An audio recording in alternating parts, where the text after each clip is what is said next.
చాలా మంచి. Okay, next నీ చెయ్యి ఎప్పుడు ఎలాగంటే సాయంత్రం వరకు మన ప్రోగ్రామ్ రన్ అవుతూనే ఉంటది కదా. కూడా నేను చేయించానండి పాలంగిలో కూడా.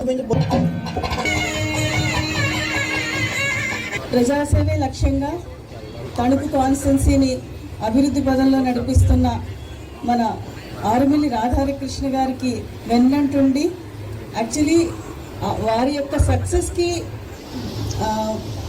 ఫ్రంట్ ఎండ్ రాధాకృష్ణ గారు అయితే బ్యాక్ ఎండ్ మన తులసి గారు. వారికి నా యొక్క ప్రత్యేక ధన్యవాదాలు.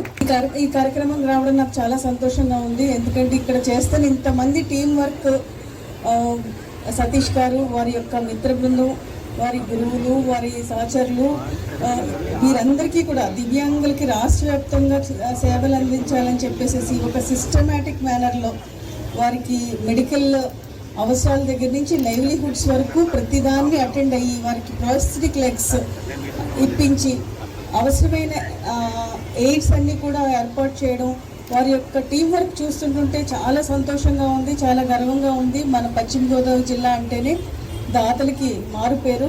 అయితే డబ్బులు ఇచ్చేసేసి ఒక పని చేయండి అని చెప్పడం ఒక రకమైతే, ఇలాగ ముందుండి నేను అన్నీ కూడా చేస్తాను, చేసి చూపిస్తాను అనేది ఇప్పుడు సతీష్ గారు వారి మిత్ర బృందం చేస్తున్నది యువతకి, విద్యార్థులకి కూడా ఒక ఆదర్శకరమైన కార్యక్రమం చేస్తూ ఉన్నారు. స్వామి వివేకానంద చెప్తారు, ఎవరైతే పరుల కోసం బతుకుతున్నారో వాళ్ళే నిజమైన మనుషులు, వాళ్ళదే నిజమైన జీవితం అని చెప్పేసి. ఎవరైతే వారి కోసం బతుకుతారో వాళ్ళు అసలు బతికున్నా కూడా చనిపోయినట్టు అని చెప్పేసి ఆశించకుండా కేవలం వారు కోల్పోయిన స్నేహితుల్ని అనుక్షణం గుర్తు చేసుకుంటూ వారి యొక్క పేరు సమాజంలో చిరకాలం ఉండాలన్న ఉద్దేశంతో వాళ్ళలో చిరునవ్వులు చూడాలి, వారి కష్టాన్ని కొంతన్నా తగ్గించాలి అని చేస్తున్న వారు చేస్తున్న ఈ సేవలు అమోఘమైనవి, ఆదర్శవంతమైనవి. కాగా న్యూజిలాండ్లో పర్యటిస్తున్న తణుకు ఎమ్మెల్యే ఆరుమిల్లి రాధాకృష్ణ దివ్యాంగులకు తన వీడియో సందేశాన్ని పంపారు. అయితే ఆయన సతీమణి కృష్ణ తులసి సదస్సులో స్వయంగా పాల్గొని దివ్యాంగులకు ధైర్యం చెప్పి ప్రోత్సహించారు.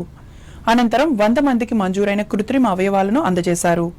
సంస్థ అధ్యక్షులు బొల్లా సతీష్ కుమార్ అధ్యక్షతన జరిగిన ఈ సమావేశంలో వివిధ ప్రాంతాలకు చెందిన దివ్యాంగులు పెద్ద సంఖ్యలో పాల్గొన్నారు.